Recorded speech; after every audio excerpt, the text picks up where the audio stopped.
Hello everyone, welcome to our channel learn and grow. आज का हमारा टॉपिक है केमिकल रिएक्शन एंड इक्वेशन। सबसे पहले तो हमें पता होना चाहिए कि केमिकल रिएक्शन होता क्या है। केमिकल रिएक्शन एक तरह का प्रोसेस है जिसमें दो सब्सटेंस एक दूसरे के साथ रिएक्ट करते हैं और एक न्यू सब्सटेंस की जो सी है फॉर्मेशन करते हैं। जैसे हमने लिया हाइड्रोजन गैस, उसको रिएक्ट कराया है हमने ऑक्सीजन गैस के साथ, तो हमें क्या मिला? वाटर फॉर्मेशन यहाँ पे हमारे पास हुआ न्यू सब्सटेंस का।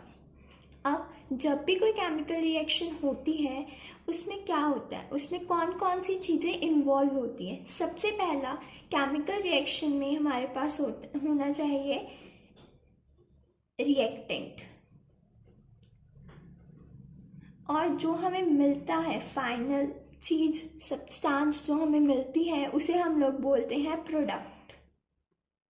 और इस पूरे प्रोसेस को हम लोग बोलते हैं केमिकल रिएक्शन। अब यहाँ पे मैंने वाटर की फॉर्मेशन की हुई है, कोई भी फॉर्मेशन हो सकती है। जैसे हम कार्बन को ऑक्सीजन के साथ रिएक्ट करा के कार्बन डाइऑक्साइड गैस जोन सी है वो फॉर्म कर सकते हैं। अब यहाँ पे मैंने अपवर्ड एरो लगाया है, इसका क्या मतलब है कि यहाँ पे मेरे पास गैस की जोन सी है, मेनली जोन सी है फॉर्मेशन जोन सी है की गई है। बेसिकली केमिकल रिएक्शन एक तरह का प्रोसेस है जिसमें क्या होता है, जिसमें दो सब्सटेंसेस रिएक्ट करते हैं और एक नया सब्सटेंस जोन सा है फॉर्म जोन सा है करते हैं। अब हमें एक चीज और याद रखनी है, अगर कोई भी केमिकल रिएक्शन होता है उसमें कुछ चेंजेस जोन से है नोटिस किए जाते हैं। अब वो कौन कौन से चेंजेस हैं? सबसे फर्स्ट चेंज है change in the state. Change in the state मतलब या तो वो सॉलिड में होगा, या तो वो लिक्विड में होगा, या तो वो गैस में होगा। अब जैसे यहाँ पे हाइड्रोजन भी गैस फॉर्म में होता है, ऑक्सीजन भी गैस फॉर्म में होता है, बट वो दोनों कंबाइन कर रहे हैं और कौन सा फॉर्म बना रहे हैं? लिक्विड फॉर्म जो सा है क्रिएट कर रहे हैं। क्लियर? कार्बन ऑक्सीजन, कार्बन हमें सॉलिड फॉर्म में भी मिल जाता है और ऑक्सीजन के साथ उसका जब हम रिएक्ट करते हैं गैस के साथ ऑक्सीजन की प्रेजेंट में, जैसे कार्बन को कोयले की एग्जांपल हम ले लें, उसे हम रिएक्ट कराते हैं, आग लगाते हैं, ऑक्सीजन की प्रेजेंट में वो कार्बन डाइऑक्साइड जो सी गैस होती है उसको वो रिलीज करता है। सेकेंड जो हम ऑब्जर्व करते हैं वो क्या है? वो है चेंज इन कलर। उनके कलर में भी चेंज होते हैं। आगे जब हम कंपाउंड्स पढ़ेंगे कि जिंक जब रिएक्ट करता है, जैसे जिंक की एग्जांपल लेते हैं, वो रिएक्ट करता है ऑक्सीजन के साथ तो क्या फॉर्म करता है? Zinc oxide. अगर हम इसे बैलेंस करें तो यहाँ पे 2 था तो हमने आगे भी 2 लगाया और यहाँ पे भी 2 लगा, तो वो क्या फॉर्म कर रहा है? जिंक ऑक्साइड जोन सा है वो जोन सा है फॉर्म जोन सा है कर रहा है। अब जो जिंक का पहले कलर था वो इसमें, अब जिंक का कलर होता है वैसे ब्लू, अब वो क्या यहाँ पे फॉर्म कर रहा है? वो यहाँ पे black colour of zinc oxide zone सी है वो जोन सा है फॉर्म कर रहा है। सेकेंड चेंज इन कलर, कि अगर कलर में कोई भी चेंज होगा तो वहाँ पे केमिकल रिएक्शन जोन सी है अक्कर जोन सी है हुई होगी। थर्ड, इवेल्युएशन ऑफ गैस भी हो सकती है, कोई भी गैस जोन सी है वो जोन सी है इवॉल्व जोन सी है कर सकती है उसमें। फोर्थ क्या है? चेंज इन टेम्परेचर, उसके टेम्परेचर में क्या होगा? चेंज जोन सा है आप नोटिस करोगे। आप क्या बोल सकते हो कि ये 4 हमारे पास क्या है? ऑब्जर्वेशंस हैं जो आप लोग नोटिस करोगे जब कोई भी केमिकल रिएक्शन जोन सी है वो अक्कर होगी। ये 4 मेन हमारे पास ऑब्जर्वेशंस ने हैं जो हम लोग क्या करेंगे? ऑब्जर्व करेंगे जब कोई भी केमिकल रिएक्शन जोन सी है अक्कर होगी। कौन कौन सी? Change in state, change in colour, evaluation of gas and change in the temperature. अब आपको इतना क्लियर हो गया होगा कि केमिकल रिएक्शन असल में होती क्या है और केमिकल रिएक्शन में कैसे आपको पता लगेगा कि केमिकल रिएक्शन यहाँ पे अक्कर जोन सी है हो रही। हमें अभी ये पता लगा कि ये जो 4 है वो एक तरह की ऑब्जर्वेशन है जो हम लोग यूज़ कर सकते हैं कोई भी केमिकल रिएक्शन को आइडेंटिफाई करने में। सो आपको एक चीज़ ये भी ध्यान में रखनी है, अगर कोई भी केमिकल रिएक्शन होती है उसमें हमें एक न्यू आइडेंटिटी, एक न्यू प्रॉपर्टी वाला प्रोडक्ट जो सा है मिलता है उसमें। सो आगे हम अब पढ़ेंगे केमिकल इक्वेशन के बारे में कि केमिकल इक्वेशन क्या होता है।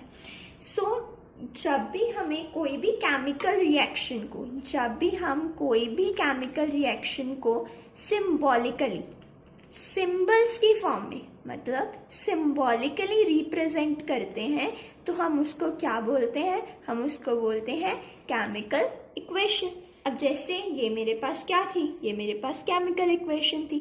मैंने हाइड्रोजन को सिंबॉलिकली रिप्रेजेंट किया, ऑक्सीजन को सिंबॉलिकली रिप्रेजेंट किया, वाटर को सिंबॉलिकली जो सा है रिप्रेजेंट किया है। अब रिएक्टेंट का सिंबल मेरे लिए कुछ अलग होंगे, प्रोडक्ट का सिंबल मेरे लिए कुछ अलग होंगे। सो प्रोडक्ट जो सा है वो अलग फॉर्म होगा हमारे रिएक्टेंट्स से। सो जैसे अब हम और भी एग्जाम्पल अगर हमने देखना हो तो ले सकते हैं। हम मैग्नीशियम, उसको रिएक्ट करवाया ऑक्सीजन के साथ तो क्या फॉर्म हुआ? मैग्नीज ऑक्साइड फॉर्म हुआ हमारे पास। मैग्नीशियम ऑक्साइड जो सा था वो हमारे पास जो सा है फॉर्म हुआ है। सो ये भी क्या है मेरे पास? ये भी मेरे पास एक तरह की केमिकल इक्वेशन ही है जिसको हम क्यों यूज कर रहे हैं? जिसको हम एक केमिकल रिएक्शन को सिंबॉलिकली रिप्रेजेंट करवाने के लिए जो सा है हम यूज कर रहे हैं। जैसे मैग्नीशियम का सिंबल आप जानते ही होंगे कि मैग्नीशियम का सिंबल है जो है Mg, ऑक्सीजन का सिंबल है O। अब कोई भी गैस है उसे हम हमेशा मॉलिक्यूल्स फॉर्म में ही लेते हैं, ये हमें पता ही है। सो हमने उसको रिएक्ट करवाया तो हमें क्या मिला? 2MgO, that is magnesium oxide जो सा था हमारे पास वहाँ पे जो सा है फॉर्म हुआ। अब इनकी आइडेंटिटी कुछ और है, इसकी आइडेंटिटी कुछ और है, ये हमारे पास एक नया प्रोडक्ट जो सा है फॉर्म हो रहा है। सो ऐसा इसको ही हम बोलेंगे केमिकल इक्वेशन। सो सबसे इम्पॉर्टेंट रूल जो हमारा केमिकल रिएक्शन में केमिकल इक्वेशन में जो कंसीडर किया जाता है वो है balanced equation, balanced chemical equation. Chemistry में सबसे इम्पॉर्टेंट है कि हमारी जो इक्वेशन है वो हमेशा बैलेंस हो। अगर हमारी इक्वेशन बैलेंस होगी तभी हमारी केमिकल इक्वेशंस जो सी है करेक्ट होगी। इसीलिए बैलेंस केमिकल इक्वेशंस जो सी है वो बहुत ही जो सी है इम्पॉर्टेंट है। बैलेंस केमिकल इक्वेशन का मतलब क्या है? अब है क्या ये balance chemical equation? Balance chemical equation मतलब जब हमारे पास सेम नंबर ऑफ एटम्स होंगे, सेम नंबर ऑफ एटम्स होंगे दोनों साइड। कौन से दोनों साइड? रिएक्टेंट साइड भी और प्रोडक्ट साइड भी। जैसे अब यहाँ पे मेरे पास मैग्नीशियम है Mg, कितने एटम है यहाँ पे मेरे पास? सिर्फ एक एटम है, क्योंकि ना ही इसके साथ 2 लगा है, 3 लगा है, कुछ भी नहीं लगा। Mg अकेला है, मतलब सिर्फ एक एटम है मेरे पास मैग्नीशियम का। ऑक्सीजन, क्योंकि अब यहाँ पे मेरे पास 2 ऑक्सीजन के एटम है, दैट इज O2। सो हमें अब क्या मिल रहा है यहाँ पे? MgO। सो हमने इसको बैलेंस करने के लिए, O2 को बैलेंस करने के लिए यहाँ हमने क्या लगा दिया? 2 लगा दिया। पर अब देखा जाए अगर हमने यहाँ पे 2 लगाया है तो ये 2 तो इसको भी जाता है और ये 2 इसको भी जाता है। सो अब मैग्नीशियम के आगे भी 2 है, इसीलिए हम यहाँ पे भी क्या ऐड करेंगे? 2। सो इसका मतलब अब हमारी इक्वेशन जो सी है वो एक बैलेंस इक्वेशन जो सी बनी है, क्योंकि Mg भी हमारे पास 2 हो गए, यहाँ पे भी 2 हो गए, ऑक्सीजन भी 2 हो गया, ऑक्सीजन यहाँ पे भी हमारे पास 2 हो गया। सो केमिकल इक्वेशन में सबसे इंपॉर्टेंट है बैलेंस केमिकल इक्वेशन, मतलब same number of atoms on the reactant and the product side. अगर आपको एटम्स या मॉलिक्यूल्स के बारे में नहीं पता है, इसकी वीडियो भी हम जल्दी ही लेकर आएंगे और इसको जौन सा है हम डिस्कस जौन सा है करेंगे। सो आगे बढ़ते हैं केमिकल बैलेंस केमिकल इक्वेशन में सो आपको ये पता लग गया होगा कि बैलेंस केमिकल इक्वेशन जो से क्या होता है। और ये जो बैलेंस केमिकल इक्वेशन है ये एक लॉ को फॉलो करता है, जिस लॉ को हम बोलते हैं law of conservation of mass. Law of conservation of मास, ये लॉ बहुत इंपॉर्टेंट है, ये पेपर में भी पूछा जाता है कि लॉ ऑफ कंजर्वेशन ऑफ मास होता क्या है और बैलेंस केमिकल इक्वेशन कौन से लॉ को फॉलो करती है। वो लॉ का नाम है लॉ ऑफ कंजर्वेशन ऑफ मास। अब इस लॉ का मतलब क्या है? अब लॉ ऑफ कंजर्वेशन ऑफ मास है क्या? लॉ ऑफ कंजर्वेशन ऑफ मास हमें ये बताता है कि मास के नदर बी क्रिएटेड, जो सा मास है तुम उसे कभी बना नहीं सकते, डिस्ट्रॉय नहीं कर सकते, मतलब ब्रेक नहीं कर सकते, खत्म नहीं कर सकते उसको। किसमें? During a chemical reaction. Chemical reaction के दौरान आप कोई भी मास को बढ़ा नहीं सकते, घटा नहीं सकते, कुछ भी मास को ऐड ऑन नहीं कर सकते, रिमूव नहीं कर सकते। इसका क्या मतलब कि अगर हमारे पास कोई भी रिएक्टेंट है, उसमें मास अगर 25 ग्राम है तो हमारा जो प्रोडक्ट बनेगा उसमें भी मास जो सा है वो 25 ग्राम ही रहेगा। मतलब कि ना कभी भी जो सा मास है वो जो सा है चेंज नहीं होता। आपने प्रोडक्ट में जितना आपने रिएक्टेंट दिया है उतना ही प्रोडक्ट आपको जो सा है मिलेगा। ठीक है, अब हम इसकी एग्जांपल देखते हैं। जैसे हमारे पास है law of conservation of mass, already discuss हो चुका है। एग्जांपल जैसे मैंने ली है मीथेन, उसको हमने रिएक्ट करवाया है ऑक्सीजन के साथ, तो वो क्या फॉर्म कर रहा है? कार्बन डाइऑक्साइड और वाटर जो सा है वो फॉर्म कर रहा है। अब यहाँ पे हमारे पास वेट कितना है? 16 ग्राम। अब वो 16 ग्राम कैसे आया वो भी मैंने यहाँ पे आपको एक्सप्लेन कर दिया है। तो उसके साथ जैसे हाइड्रोजन का हमारे पास एटॉमिक वेट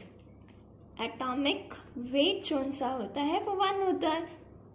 अब कार्बन का 12 होता है, हाइड्रोजन का 1 होता है, ऑक्सीजन का 16 होता है। ये मेरे से 2 बार ही लिखे गए, कार्बन का 12, हाइड्रोजन का 1, ऑक्सीजन का 16।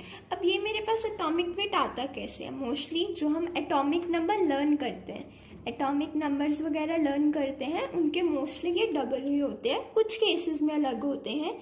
आप फर्स्ट 20 के वेट ईजिली लर्न कर सकते हैं और फिर आप इसमें पुट करके उसको ईजिली जो सा है कैलकुलेट जो सा है कर सकते हैं। जैसे कार्बन का एटॉमिक नंबर होता है 6 और 6 का डबल, अगर हम 6 का डबल ले 6 + 6 12, सो वही हमारे पास कार्बन का एटॉमिक वेट हो गया। ऑक्सीजन का एटॉमिक नंबर हमारे पास 8 होता है और उसका डबल हमारे पास हो गया 16। और हमने क्या किया? हमने CH4 लिया, उसमें पहले कार्बन का एटॉमिक वेट हमारे पास कितना था? 12 और हाइड्रोजन का कितना था? 1। अब जो H के नीचे पैर में 4 लगा है वो सिर्फ H को रिप्रेजेंट करता है। एक बात आप याद रखिएगा कि अगर कोई भी एटम के पैर में है वो सिर्फ नंबर जो सा है वो सिर्फ उस एटम को रिप्रेजेंट करता है। जैसे 2 सिर्फ ऑक्सीजन को ही रिप्रेजेंट कर रहा है, पर अगर मैं यहाँ लिखूं 2CO2, इसका क्या मतलब है कि अब जो हमने आगे 2 लगा दिया है वो कार्बन को भी और ऑक्सीजन को दोनों को ही जो सा है रिप्रेजेंट कर रहा है। बट अगर पैर में लगा है तो वो सिर्फ जिसके पैर में लगा है उसको ही रिप्रेजेंट कर रहा है। इसको ही ध्यान में रखते हुए H के पैर में 4 है तो हमने सिर्फ H के एटॉमिक वेट के साथ 4 को मल्टीप्लाई किया। सो 12 + 4 हमारे पास कितना आ गया? 16 ग्राम आ गया। सो बस आप ध्यान रखिएगा एटॉमिक वेट और एटॉमिक नंबर में। एटॉमिक वेट मतलब उसका भार कितना है, उसका वेट कितना है। कार्बन के एक मॉलिक्यूल का वेट 12 ग्राम है। एटॉमिक नंबर मतलब उसका एटॉमिक नंबर, उसके पीरियड में जो हम पीरियोडिक टेबल बनाते हैं उसमें उसकी जो सी है पोजीशन कौन से, मतलब उसमें जो सा वो एग्जिस्ट जो सा है कर रहा है। 6 नंबर में कार्बन जो सा है एग्जिस्ट जो सा है कर रहा है। सो वैसे अब हमने लिया CO2, तो अगर हम इसे सॉल्व करेंगे ये तो जो 2 हो गया ये आगे लगेगा हमारे पास, ये इसके पैर में आएगा, इसके साथ वो मल्टीप्लाई हो जाएगा। सो हमें क्या मिल गया? 2 × 32 जो कि हमारे पास क्या आ गया? 64। अब जैसे हम CO2 का निकालना हो तो बहुत इजी है। कार्बन का एटॉमिक वेट कितना है? 12 पुट करिएगा, प्लस अब जैसे दूसरा एटम आ जाए तो प्लस डालिएगा बीच में, 2। अब 2 इसके पैर में है तो सिर्फ इसके आगे आएगा। और ऑक्सीजन का अब हमारे पास कितना होता है वेट? 16 होता है, तो वो हम पुट करेंगे। सो 12 को हम 16 2 32, तो हमारे पास आ गया 44 ग्राम। सेम हम इसका भी वाटर का भी लेकर ऐसे जो से चल रहे हैं। अब 16 ग्राम, ये हमारे पास 64 ग्राम, ये हमारे पास 44 ग्राम, और ये हमारे पास 18 2 36 ग्राम जो सा है आ गया। अब लॉ हमें क्या कहता है कि ये तो अलग हो गया ना, कि ये हमने इसको कैसे सॉल्व किया, ये तो दूसरा पोर्शन हो गया। बट लॉ अब हमें क्या बोलता है? लॉ हमें बोलता है कि मास कभी भी क्रिएट नहीं हो सकता, कभी भी डिस्ट्रॉय नहीं हो सकता कोई भी केमिकल रिएक्शन में।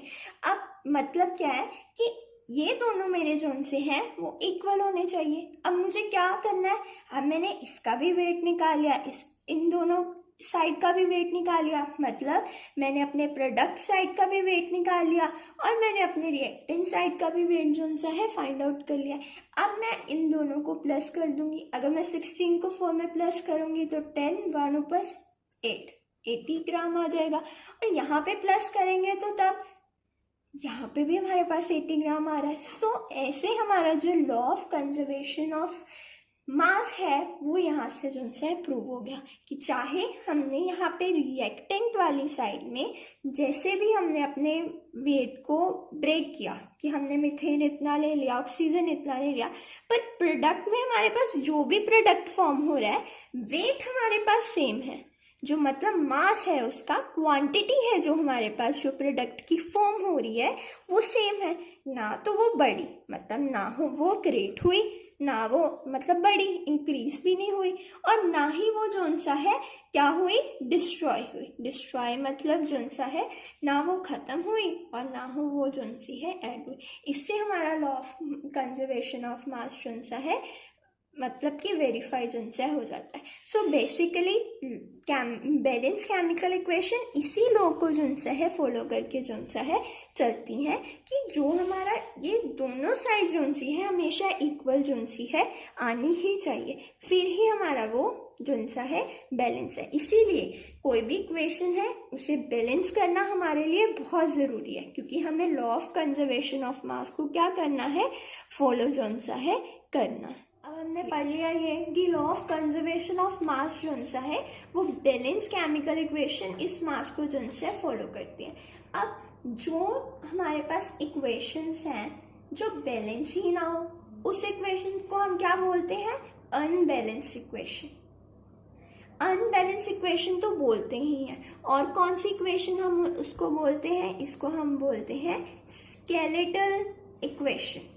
ये इम्पॉर्टेंट है, आप इसे याद रखना कि जो अनबैलेंस्ड इक्वेशन है उसको हम स्केलेटल इक्वेशंस भी जो सा है बोलते हैं। अब स्केलेटल का क्या मतलब हुआ? हमने अभी पढ़ा था कि जो equation law of conservation of mass को फॉलो करे वो कौन सी इक्वेशन थी? वो बैलेंस इक्वेशन थी। इसका क्या मतलब है? जो equation law of conservation of mass, जो equation law of conservation of mass को फॉलो ना करे, law of conservation of mass को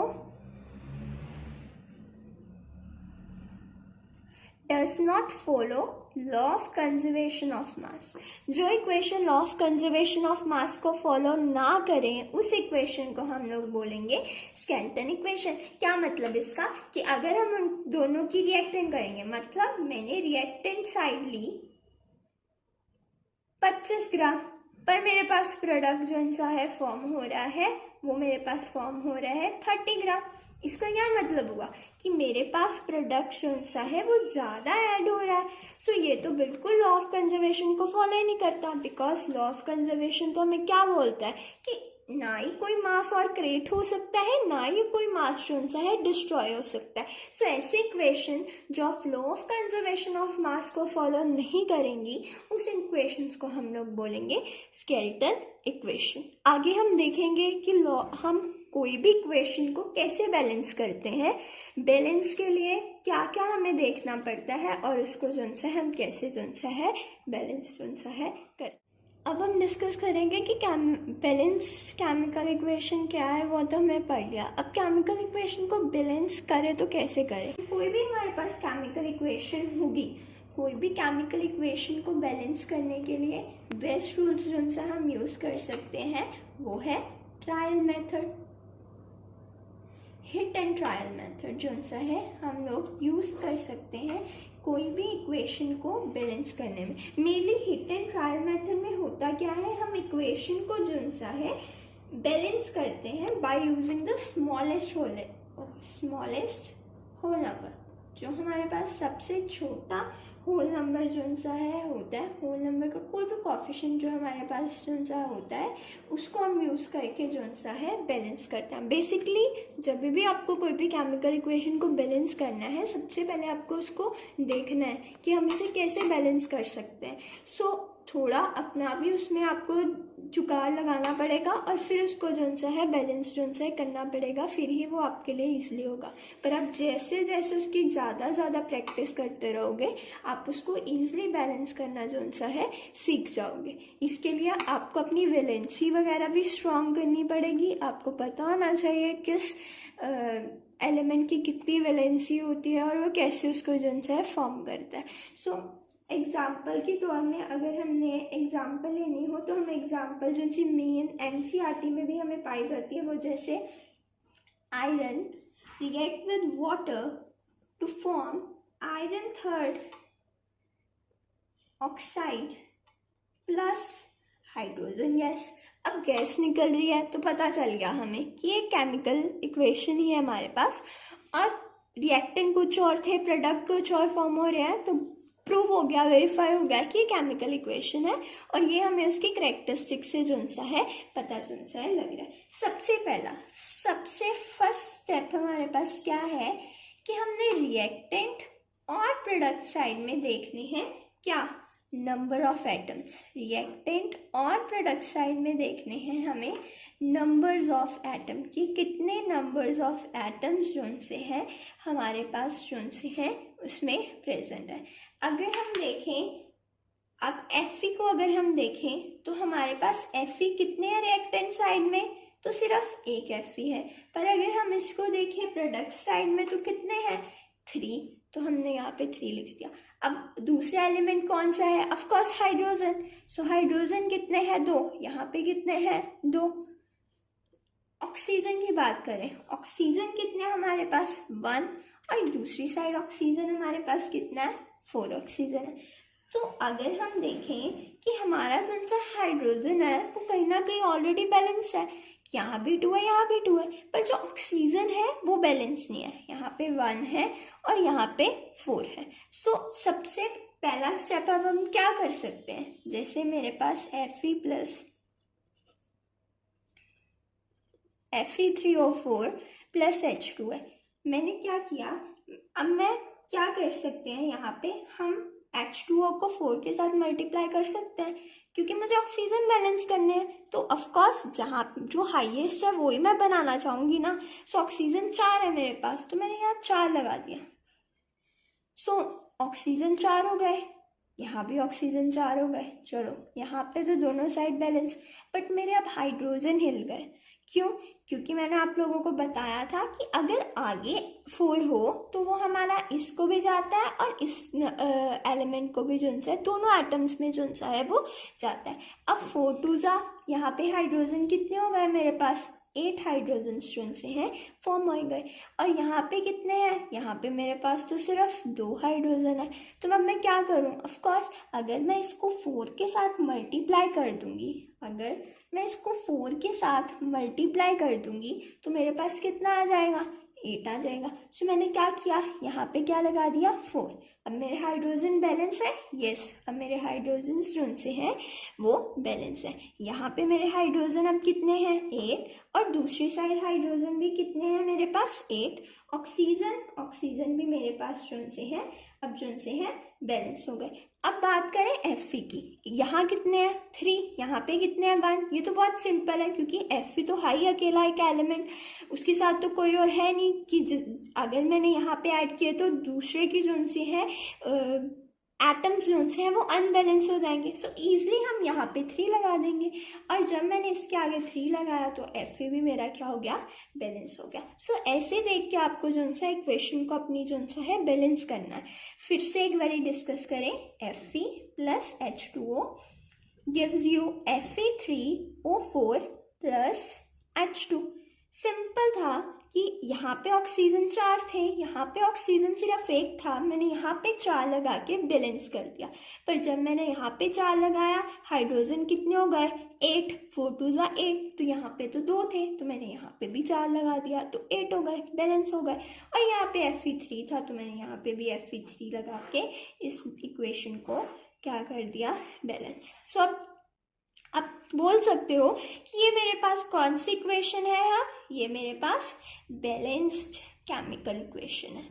पहले मेरे पास ये कौन सी इक्वेशन थी, पहले ये मेरे पास स्केलेटल इक्वेशन थी, मींस अनबैलेंस इक्वेशन थी। ये मेरा law of conservation of mass को फॉलो नहीं कर रही थी, बट अब ये मेरी जोन सी है law of conservation of mass को जोन सा है फॉलो कर जोन सा है रही है। अगर मैं बोलूँ Zn जिंक को रिएक्ट कराया हमने सल्फ्यूरिक एसिड के साथ, मतलब H2SO4 के साथ, और हमें क्या मिला, हमें मिला ZnSO4 प्लस H2। अब मैं आप लोगों से पूछूं कि ये बैलेंस है कि नहीं है, तो आप सबसे पहले क्या चेक करोगे, एटम्स चेक करोगे दोनों साइड। जिंक कितने हैं दोनों साइड, हमें तो 1 1 ही दिख रहे हैं, दोनों साइड कितने हैं 1 1 ही। हाइड्रोजन कितने हैं दोनों साइड, हाइड्रोजन तो 2 हाइड्रोजन है, ठीक है।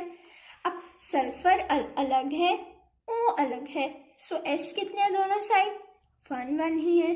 अब आप इसमें गलती मत करिएगा, ये O जोन सा 4 जोन सा है, ये सिर्फ इस O को रिप्रेजेंट कर रहा है, ये ना ही S को ना ही H को जोन से रिप्रेजेंट कर रहा है, क्योंकि जो नीचे चीज़ लगी होती है वो सिर्फ जिसके पैर में लगी होती है उसको ही जोन सा है रिप्रेजेंट करती है। सो ZnH2SO4 जोन सा है ZnSO4 प्लस H2।